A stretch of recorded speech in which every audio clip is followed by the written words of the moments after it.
Housing Development Corporation reveals that housing projects contracted to HDC are estimated to cost $12 million. 6 islands are contracted to HDC under the government's housing project. Construction work is already underway in 3 of those islands.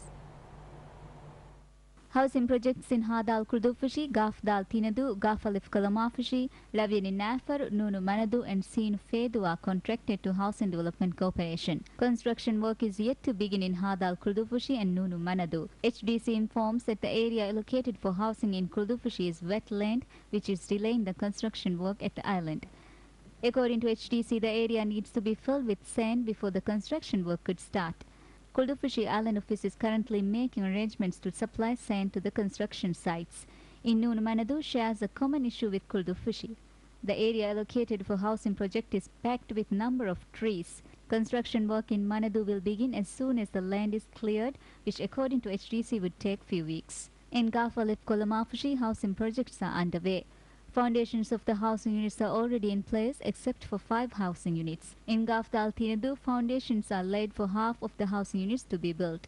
Tinadu faced the same problem with Kurdufushi as the new housing units are located in the reclaimed land.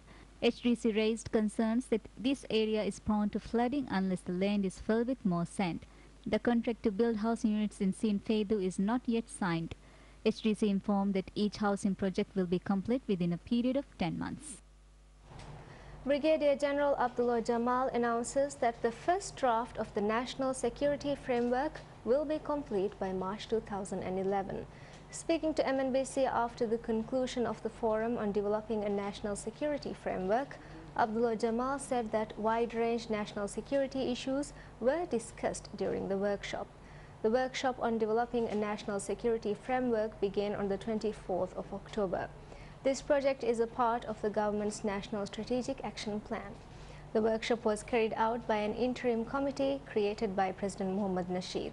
2 consultants from the American State Department assisted in the workshop. Foreign Minister Dr. Ahmad Shahid says the biggest national security issue is the ignorance among politicians about the threats faced by the country. On Wednesday, Foreign Minister Dr. Shahid addressed the workshop on developing national security framework. Speaking to MNBC-1 on the issues he raised at the workshop, Dr. Shahid noted that Maldives is facing economic, social and environmental threats, which he said will add up to the national security issues. To eliminate these threats, Dr. Shahid said that they must be recognized and accepted as national security issues. National Council for the Disabled People briefs media on the work of the Council. During a press conference held on Wednesday, the Council members said that their main task would be to ensure the disabled people receive the benefits and protection as stated in the law, which was passed on July 2010. The main responsibilities of this Council include conducting a research on disabled people, regulating and monitoring the institutes created to service the disabled, and to provide consultancy to the policymakers on issues regarding disabled people. This Council will also ensure that the international conventions of which Maldives is a signatory are properly implemented. The Council for Disabled People is responsible to accept and respond to the complaints by the disabled people.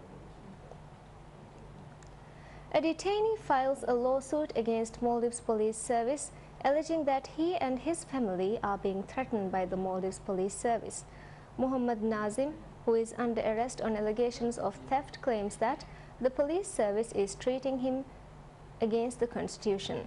The lawsuit is accepted by the criminal court, which says that interrogators attempted to take a statement from Nazim when he had declared to remain silent, which is a constitutional right.